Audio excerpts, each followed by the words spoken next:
दोस्तों हजारों श्रद्धालु हर हर महादेव की जयघोष के साथ बाबा अमरनाथ की पवित्र गुफा की तरफ बढ़ रहे थे, लेकिन किसी को नहीं पता उसी भीड़ में लंबी लंबी जटाएं, भगवा वस्त्र, रुद्राक्ष की माला, हाथों में कमंडल लिए एक नकली साधु भी चल रहा था। उसे आस्था और भक्ति से कोई मतलब नहीं था। वो एक चलता फिरता मौत था, मौत। और उस नकली साधु ने एक छोटी सी गलती की और फंस गया आर्मी वाले के जाल में। उसका गुप्त राज उसके वस्त्र में नहीं, उसकी वेशभूषा में नहीं, बल्कि उसके कमंडल में था। जब आर्मी के जवान उसे कमंडल को छीनते हैं, उसकी चेकिंग होती है, तब इस हल्के ठंड के महीने में भी उस आर्मी के जवान के माथे पर पसीना छलक आता है। आइए दोस्तों जानते हैं इस कहानी में वो नकली साधु कौन था और श्रद्धालु की भीड़ में आखिर वो घुसा कैसे। उसके कमंडल में था क्या जो आर्मी वाले के माथे पर पसीना निकल आया, और सबसे बड़ी बात आखिर वो पकड़ा कैसे गया। दोस्तों सारी बातें जानते हैं विस्तार से। दोस्तों कहानी की शुरुआत पहलगाम बेस कैंप से होती है, जहाँ चप्पे चप्पे पर आर्मी के जवान, JNK पुलिस के जवान और इंटेलिजेंस ब्यूरो के जवान बाज जैसी चौकन्नियाँ के लिए हर श्रद्धालु का एक्सरे कर रहा था, ताकि कोई संदिग्ध वस्तु या संदिग्ध आदमी तो से पार ना हो जाए। लगातार सबकी चेकिंग चल रही थी, रजिस्ट्रेशन, हेल्थ सर्टिफिकेट, सब कुछ। और लोग हर हर महादेव की जयघोष लगा रहे थे। पूरी घाटी इस जयघोष से गूंज रही थी। हिमालय पर जैसे बादल उतर आए हों। वहाँ का नज़ारा ऐसा था दोस्तों, जैसे जीता जागता स्वर्ग से देवता उतर आए हों। देश के कोने कोने से आए हजारों श्रद्धालु इस आस्था की पवित्र यात्रा पर बाबा अमरनाथ का एक दर्शन पाने के लिए ललायित थे।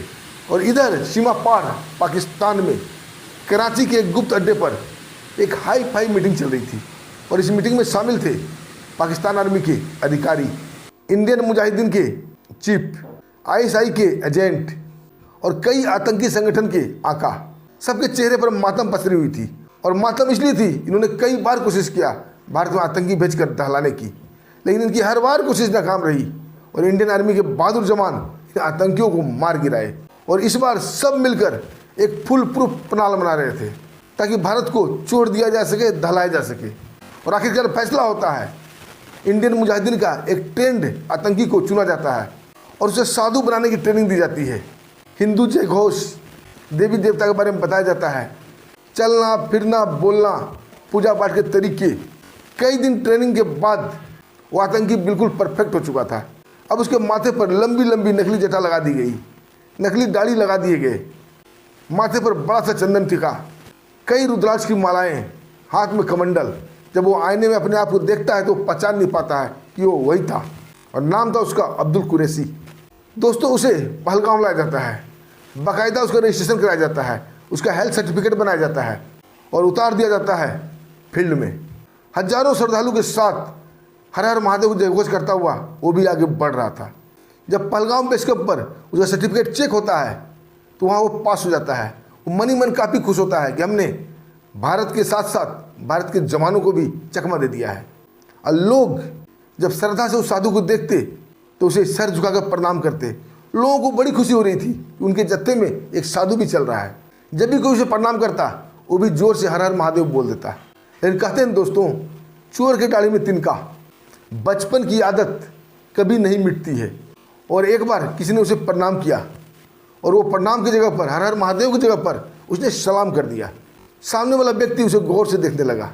तब साधु को अपनी भूल का एहसास हुआ और फिर जोर से बोलता है, बेटा खुश रहो। अब उस आदमी के दिमाग में कई तरह के शक घुस चुके थे। अब वो आदमी गौर से उस साधु को देखने लगा, उसके साथ साथ चलने लगा और उसे बात करने का बहाना ढूंढता और बातों में पूछता है, बाबा आपका नाम क्या है। साधु बोलते हैं, बेटा मेरा नाम श्यामानंद है। वो आदमी बड़ी प्यार से पूछता है, बाबा आप कहाँ से पता रहे हैं। दोस्तों इस बात पर वो साधु हड़बड़ा जाता है, लेकिन अपने आप को नियंत्रित करते हुए कहता है कि बेटा हम साधु हैं, पूरा संसार ही हमारा घर है, कहाँ बताऊँ। अब वो साधु उस आदमी से बात करने से डरने लगा था। वो अंदर ही अंदर डर रहा था कहीं उसका भेद ना खुल जाए, लेकिन वो आदमी उसके पीछे ही पड़ा हुआ था। आदमी गौर से उस साधु को देखता है, उसके पैरों को देखता है, तो उसे एक बार यकीन नहीं होता है कि ये साधु है, क्योंकि साधु के पैर बहुत ही हार्ड हो जाते हैं, कटे छटे होते हैं, क्योंकि साधु अधिकांश पैदल चलते हैं या चप्पल में चलते हैं। लेकिन उस आदमी का पैर ऐसा मुलायम था और ऐसा लग रहा था जैसे सालों से एक जूता ही पहने हों। पैर बड़े खूबसूरत थे। वो आदमी समझ जाता है कुछ तो कुछ गड़बड़ है। अब आदमी गौर से पैनी निगाह से उसको देखता है, फिर से एक बार बात करने की कोशिश करता है, लेकिन वो साधु उसे झिड़क देता है। अब वो नकली साधु अपनी औकात में आ चुका था और झिड़कते हुए कहता है, तुम अपने काम से मतलब रखो, फालतू की इंक्वायरी मत करो। दोस्तों, फालतू की इंक्वायरी सब सुनकर वो आदमी चौंक जाता है और आर्मी के एक अधिकारी को जाकर बताता है, बोलता है, सर हो सकता है मेरा शक गलत हो, लेकिन ये साधु मुझे नकली लग रहा है या कुछ तो कुछ गड़बड़ है। दोस्तों, ये छोटी सी बात वो आर्मी के अधिकारी हल्के में नहीं लेते हैं। वो अपने टीम को बताते हैं और टीम उस साधु के ऊपर अपनी पैनी निगाहें रखने लगती है। दोस्तों, लोग हर हर महादेव करते हुए आगे बढ़ रहे थे। पूरा वातावरण, पूरा घाटी हर हर महादेव के घोष से गूंज रहा था। तभी दोस्तों, साइबर रूम में कई आर्मी के जवान और इंटेलिजेंस ब्यूरो के जवान पहलगांव जहाँ से यात्रा शुरू हुआ था वहाँ से उस साधु को देख रहे थे स्क्रीन पर। कई बार साधु ने अनजाने में सलाम किया था। साधु को पता भी नहीं था उससे क्या गलती हो गई और ये छोटी सी गलती उस साधु को ले बैठती है। अब क्लियर हो चुका था कि साधु कोई नकली है। अब इंटेलिजेंस ब्यूरो के एक जवान आर्मी के कई जवान के साथ उसके पीछे लग जाते हैं और आर्मी के अधिकारी भी उससे दूरी बनाए हुए उसको ही वाच कर रहे थे। दोस्तों, देखते ही देखते आ जाता है चंदनबाड़ी और चंदनबाड़ी कैंप में लोग आराम करने लगते हैं। साधु को भनक नहीं थी, उसके पीछे लोग लग चुके हैं। वो तो अंदर ही अंदर खुश हो रहा था कि मेरी यात्रा अब सफल हो जाएगी, मेरी प्लानिंग सफल हो जाएगी। लेकिन तभी साधु के मोबाइल में एक रिंग आता है, फ़ोन बजता है। साधु कुछ सेकंड बाहर निकलकर बात करता है और एकाएक अपना कमंडल उठाता है और चंदनबाड़ी के घने जंगलों की तरफ बढ़ जाता है। आर्मी के जवान और अधिकारी उसके पीछे पीछे निकल जाते हैं, लेकिन उसे दूरी बनाए हुए थे। दोस्तों, जंगल की तरफ जाता है। उधर जंगल में एक बड़ा सा पत्थर की ओट से एक आदमी निकलता है। उसके हाथ में भी साधु जैसी ही कमंडल थी। और दोस्तों, एक ही सेकंड में आपस में वो कमंडल की अदला बदली कर लेते हैं। साधु वाला कमंडल वो लेकर चला जाता है, उस आदमी का कमंडल साधु ले लेता है और वापस चंदनवाड़ी कैंप की तरफ आने लगते हैं। तभी आर्मी के जवान उसे घेर लेते हैं और एकाएक एक कमांडो आगे बढ़कर उसके हाथ से कमंडल छीन लेता है। आर्मी के अधिकारी बोलते हैं कि बाबा, इधर जंगल में क्या करने गए थे? इस सवाल से साधु थोड़ा हड़बड़ा जाता है, लेकिन अपने आप को नियंत्रित करते हुए बोलता है कि बच्चा, हम साधु हैं, हमें भीड़ भाड़ पसंद नहीं आती, थोड़ा एकांतवास में जंगल की तरफ निकल गए थे ध्यान साधना के लिए। वो अधिकारी बोलता है, बाबा बड़ी जल्दी आपकी ध्यान साधना हो गई, अब अभी तो गए थे। दोस्तों, इस सवाल पर साधु चुप हो जाता है। तभी वो आर्मी के जवान उस कमंडल की चेकिंग करने लगता है और जैसे ही कमंडल में झांकता है उसकी रूह फना हो जाती है, उसके माथे पर पसीना निकल आता है। उसकी इस हड़बड़ाहट को देखकर आर्मी के अधिकारी भी कमंडल की तरफ लपकते हैं और जैसे ही कमंडल को देखते हैं उनकी भी सांसें फूल जाती है। दोस्तों, ये सारा नज़ारा खड़ा खड़ा वो साधु देख रहा था। अपना पोल खुलते, अपना भेद निकलते वो एक तरफ भागने की कोशिश करता है, लेकिन आर्मी कमांडो जवान उसे पकड़ लेते हैं। अब बोलते हैं, बाबा चले कहाँ, अभी तो मिलन बाकी है। साधु को वहीं पटक दिया जाता है। आर्मी कमांडर तुरंत बम स्क्वाड्रन वाले को बुलाते हैं। बम स्क्वाड्रन वाले जैसे ही आते हैं और कमंडल में उस वस्तु को देखते हैं, वो तुरंत भाप जाते हैं कि ये कुछ और नहीं, ये खतरनाक विस्फोटक है जो बहुत ही शक्तिशाली है और अगर भीड़ में इसे ब्लास्ट कर दिया जाता तो सैकड़ों लोगों की जान उड़ जाती। जंगल में ले जाकर उस कमंडल को और उस विस्फोटक को निष्क्रिय कर दिया जाता है।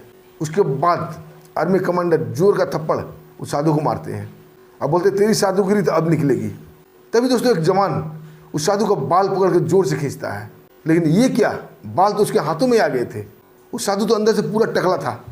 तभी दूसरा जवान आगे बढ़कर उसका दाढ़ी खींचता है, दाढ़ी भी उसके हाथों में आ जाते हैं। दोस्तों, आर्मी के अधिकारी बोलते हैं, इसको जीप में बांधो और कैंप ले चलो, क्योंकि और श्रद्धालु अगर देख लिए तो यहाँ अफरा तफरी मच जाएगी, श्रद्धालु के दिल में डर बैठ जाएगा। और दोस्तों, बिना किसी को भनक लगे, बिना किसी को पता लगे उस साधु को वहाँ से उठा लिया जाता है, उसे जीप में बैठा के कैंप लाया जाता है। वहाँ उसे कुर्सी पर बांध दिया जाता है और शुरू होती है पूछताछ। आर्मी कमांडर उस साधु को हड़काते हुए बोलते हैं कि देखो, तुम जो कोई भी हो और क्या करने आए थे, सब कुछ सच सच बता दो, मेरे पास फालतू का वक्त नहीं है, नहीं तुम्हें गोली मार दूंगा। और दोस्तों, ये कहते ही वो अपना पिस्टल निकाल लेते हैं।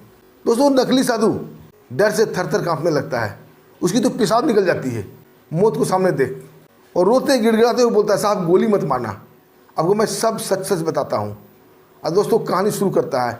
कहानी इस प्रकार थी, वो नकली साधु जिसका नाम अब्दुल कुरैशी था और पहलगाम का ही रहने वाला था और इंडियन मुजाहिदीन का आतंकी था, और पहलगाम हमले में आतंकियों की मदद इसने ही की थी। और पुलिस को कई सालों से अब्दुल कुरैशी की तलाश थी, लेकिन ये पाकिस्तान भाग गया था और पाकिस्तान वाले ने इसका लोकल होने का फ़ायदा उठाकर इसे साधु बनाकर फिर से अमरनाथ यात्रा में भेज दिया था। और उनकी मंशा थी चंदनवाड़ी कैंप में कमंडल को रख देने की और वहाँ से रात के अंधेरे का फ़ायदा उठाकर जंगल में भाग जाने का। सारा प्लानिंग इसका सेट हो गया था, लेकिन लास्ट का झटका रह गया था। सिर्फ कमंडल रखना था और जंगल में भागना था, लेकिन वो पकड़ा गया। दोस्तों, उसकी सारी बातें सुनकर कमांडर अपना सिर पीट लेते हैं। अब बोलते हैं इतनी सिक्योरिटी, इतनी टाइट सिक्योरिटी के बावजूद ये आतंकी घुसपैठ कर जाते हैं। अगर उस व्यक्ति ने इसके बारे में नहीं बताया होता तो आज चंदनवाड़ी कैंप उड़ गया होता, सैकड़ों श्रद्धालुओं की जान चली गई होती और आज मीडिया में भारत की थू थू हो रही होती। दोस्तों, गुस्से से वो पागल हो जाते हैं। अब पिस्टल अब्दुल कुरैशी के कनपट्टी में लेकर दबा देते हैं। एक जोर का धमाका होता है दाएं और अब्दुल कुरैशी के माथे से खून की पिचकारी निकलती है और कुर्सी पर बैठे बैठे ही 72 घोर के पास चला जाता है। दोस्तों, सावधानी हटी कि दुर्घटना घटी। आप किसी यात्रा पर चल रहे हैं, कहीं भी भीड़ भाड़ में चल रहे हैं, किसी भी संदिग्ध को देखें तो पुलिस को तुरंत इन्फॉर्म करें। और दोस्तों, जाते जाते एक क्वेश्चन भी है, अगर ऐसे आतंकी पकड़े जाएं उसे क्या करना चाहिए? जेल में डालना चाहिए या सीधा शूट कर देना चाहिए? अपना कीमती राय कमेंट के माध्यम से जरूर बताइएगा। इसी के साथ हमें आगे दीजिए, फिर मिलते हैं एक शानदार सच्ची कहानी के साथ। तब तक के लिए नमस्कार, जय हिंद, जय भारत, हर हर महादेव।